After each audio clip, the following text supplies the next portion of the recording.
ঘুরিয়ে নিয়ে আসি মৌলভীবাজারের কুলাউড়ার সবচেয়ে দৃষ্টিনন্দন এবং বৃহত্তর সিলেটের সবচেয়ে বড় জমিদার বাড়ি পৃথিম পাশা থেকে। গত এপিসোডে আমরা আপনাদেরকে পৃথিম পাশা জমিদার বাড়ির কিছু অংশ দেখিয়েছিলাম।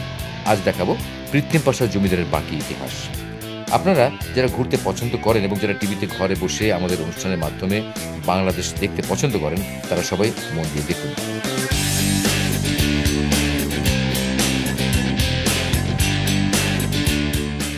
পৃথিম পাশা জমিদার বাড়ি দেখতে হলে আপনাদেরকে আসতে হবে মৌলভীবাজার জেলার কুলাউড়া উপজেলায়। সেখান থেকে 12 কিলোমিটার দক্ষিণ পূর্বে লংলা ইউনিয়নের রবির বাজারে যে কাউকে জিজ্ঞেস করলে আপনাদেরকে পৃথিম পাশা জমিদার বাড়ি দেখিয়ে দেবে।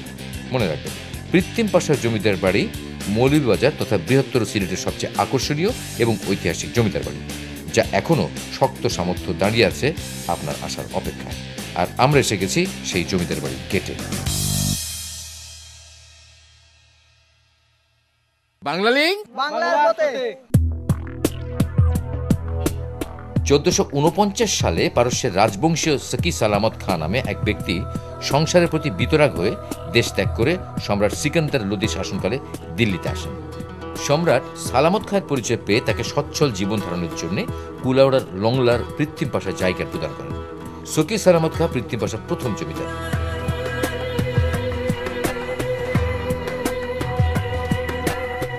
আসুন, 60 একর জায়গা জুড়ে বিস্তৃত দৃষ্টিনন্দন পরিপাটি পৃথিম পাশার জমিদার বাড়িতে কি কি আছে তা এক এক করে ঘুরে দেখি।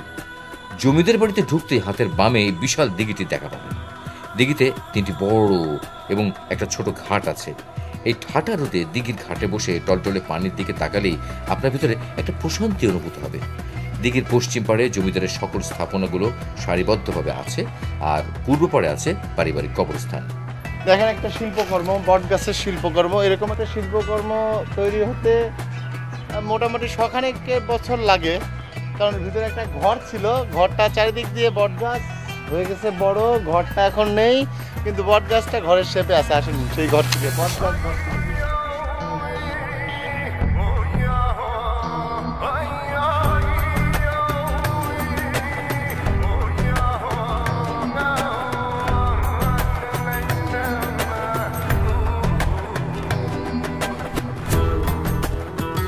আর এটি জমিদার বাড়ির পারিবারিক কবরস্থান। এখানে পরলোকগত পৃথিম পাশার সকল জমিদার এবং তাদের পরিবারের সদস্যগণ শায়িত আছেন।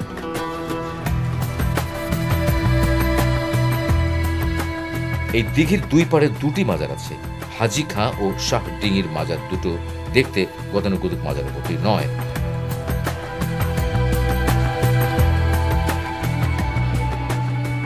প্রায় 1 শতাব্দীর বেশি সময় ধরে মৌলভীবাজার তথা বৃহত্তর সিলেটের সামাজিক ও রাজনৈতিক কর্মকাণ্ডে উল্লেখযোগ্য অবদান রেখে আসছে ঐতিহ্যবাহী এই জমিদার পরিবার। 1957 সালে সিপাহী বিদ্রোহের সময় জমিদার গৌস আলী খান সিপাহীদের সহযোগিতা করেছিলেন, আর এ কারণে তাকে ইংরেজদের রোশনালে পড়তে হয়েছিল। মহান মুক্তিযুদ্ধে এই পরিবারের আলী সফদর খান রাজা সাহেব ও আলী সরওয়ার খান সাহেব সরাসরি অংশগ্রহণ করেছিলেন। এই বংশের নামকরা জমিদার আলী আমজাদ খানের জন্ম 1869 সালে।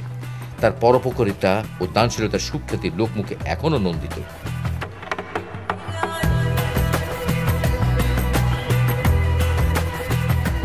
জমিদার বাড়ির এখন যে অবস্থা দেখছেন তার নবাব আলী আমজাদ সাহেবের কৃতিত্ব।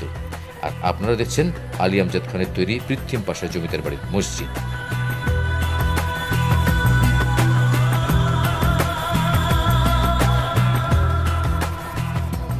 এই জমিদার পরিবার শিয়া সম্প্রদায়ভুক্ত।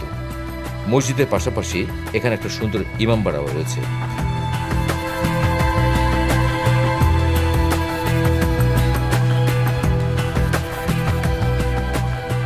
ইমামবাড়া শব্দের অর্থ ইমামের বাসভবন। ভারত উপমহাদেশে ইমামবাড়াকে শিয়া সম্প্রদায়ের মুহররমের অনুষ্ঠান উদযাপনের স্থান হিসেবে ব্যবহার করা হয়। জমিদার নবাব আলী আমজাদ খাঁ এই ইমামবাড়াটি প্রতিষ্ঠা করেছেন।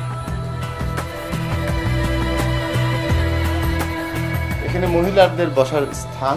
এখানে মহিলারা বসে এই টিনের ফাঁকগুলা দিয়ে ভেতরে কথা বলেন, ইমাম সাহেবের কথা শোনেন এদিক দিয়ে।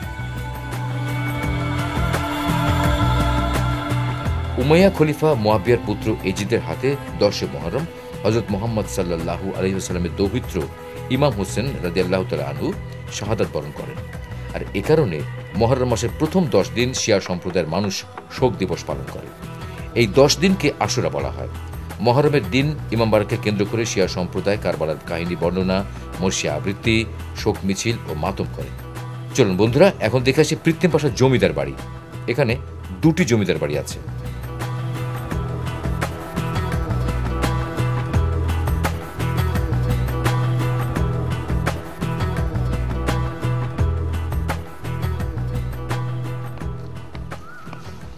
আসেন আপনাদেরকে দেখে নিয়ে আসি কৃত্রিম পাশা জমিদার বাড়ির ভেতরে কেমন।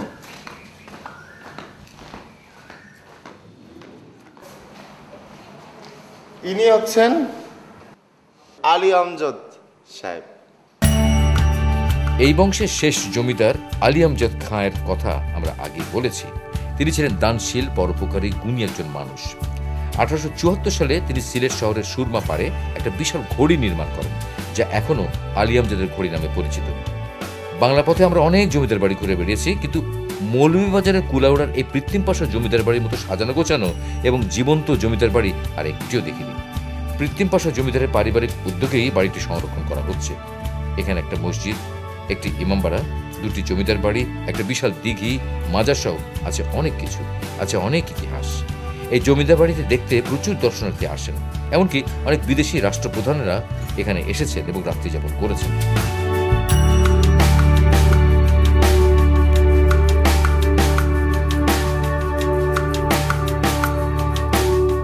এরকম একটা জমিদার বাড়ির সাথে একটা রিসোর্ট থাকলে অবশ্য মন্দ হতো না।